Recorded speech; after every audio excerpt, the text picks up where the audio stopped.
Hello, everyone. Thank you, thank you. This is our time. This is time for HR to embrace this change and use benefits and broader wellness and broader well-being as a way to engage our workforce and drive productivity. This is what benefits looks like more in our day and age. We see mindfulness happening. We see a variety of different things that we classify as benefits. We see health. We see transportation. We see an umbrella. I'm not really sure what that's meant to illustrate. We see financial. We see life. We see all of the different components that are part of what we define, what our employees define as benefits in this day and age.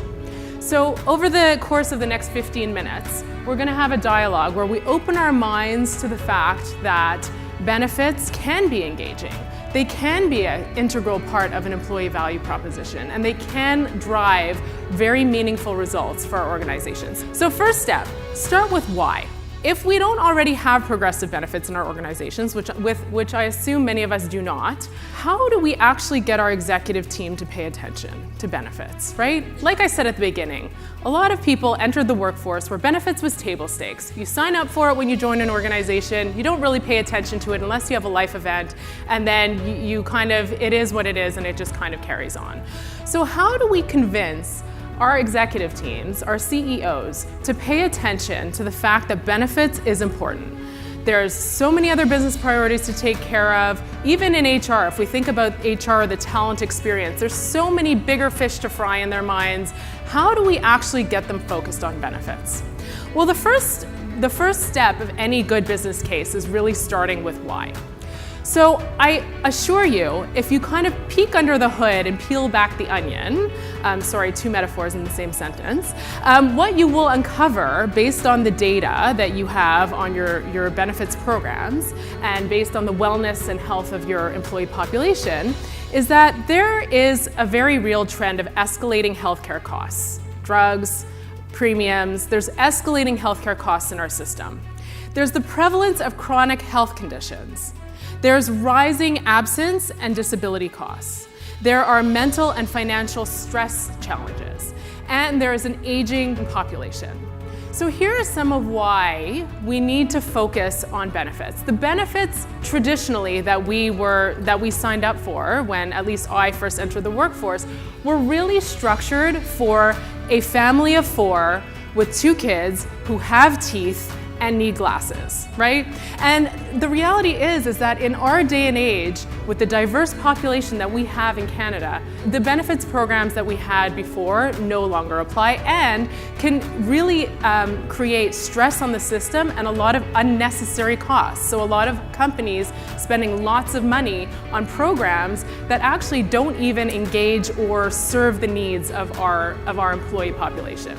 So once you kind of get into the analytics, which Perry will talk about a little bit later, then you can start to talk about what do we know about our organization's population health, both in terms of current status and future risk. So really planning ahead. What do we need as a program, as a wellness program now to enable and empower our employees into the future?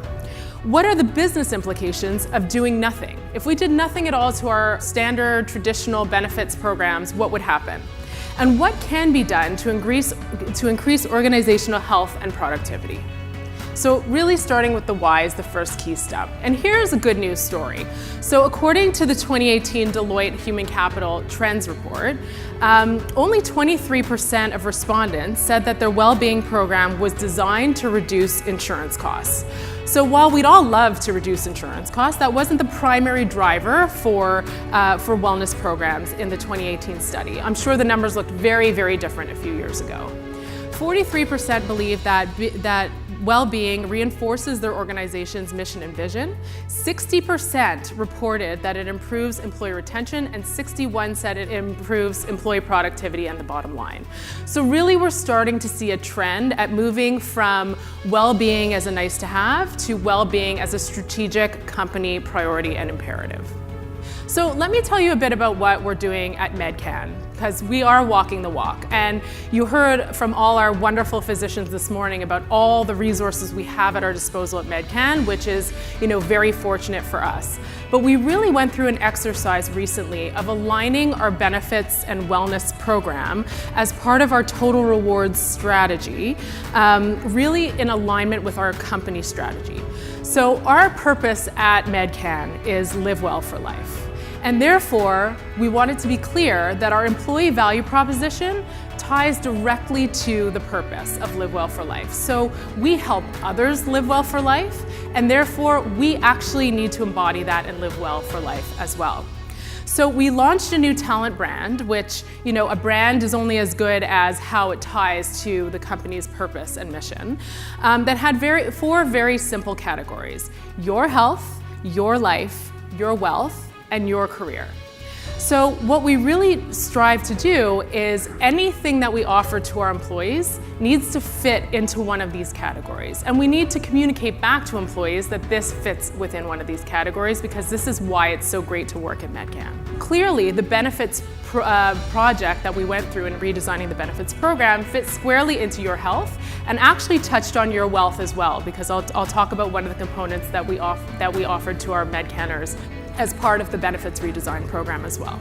Here's a little peek behind the curtains of what we've recently launched as a wellness program or our benefits program, including different wellness components to our MedCanners. Firstly, we needed to have some main objectives.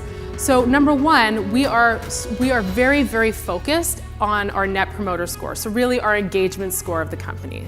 Two, we wanted to increase flexibility. Back to my point that not everybody is a family of 4 with 2 kids who have teeth and need glasses. We needed to offer flexibility so that all MedCanners could use their benefits program in the way that worked for them. Number 3 was we wanted to enhance productivity, obviously. So a lot of what we offer is kind of proactive, preventative components. And there are cost offsets as well. So back to my point about wasting money on stuff that either nobody uses or people take advantage and use too much. We really wanted to get to a point where employees were using benefits in the way that worked best for them. So there's a lot on this page, but basically the construct is very simple. We offer a number of credits to every MedCanner. They are able to choose one of 2 options in terms of health coverage, and then whatever's left over, if there is credits left over, some choose the richer kind of coverage, so maybe they would have fewer credits left over, but any credits that are left over can be used either for a healthcare spending account or for their RRSP. So this goes back to my point about the financial wellness as well is a very important component. Financial wellness also has implications on mental wellness, all that good stuff. So financial wellness was a key component of the program that we designed. So very simple, easy to understand, and enabled our employees to really choose and make choices, not from a bronze, silver, gold, platinum, but this is your menu and everyone has teeth and everyone has glasses, to, I have a husband who works at another company and has comprehensive benefits, so I actually don't need to choose health coverage, and I can have a bunch of credits that I'm going to use in my healthcare spending account because that's what works best for my family. In addition, again, we're fortunate at MedCan to have these resources at our disposal. We offer our employees what we call a Live Well allowance. So they're able to use a fixed number of dollars on products that we offer within MedCan. So look how seamlessly that connects to our purpose, our corporate strategy. We get MedCanners in as users of our product. Very, very simple, easy to understand, and hopefully an engagement tool versus table stakes. I sign up for benefits and then my manual is a paperweight and I kind of forget about it until I have a baby. Some organizations are starting to measure conventional ROI. So conventional return on investment would include things like reduced healthcare costs, reduced sick days, reduced disability claims. So there is data that we can use to support that type of analysis. The more progressive organizations are now moving towards what we call value of investment, which I won't steal Perry's thunder because he's going to talk about it a little bit in more detail in just a few moments, but includes all this other stuff. And the truth is that we are able to measure some of this stuff now.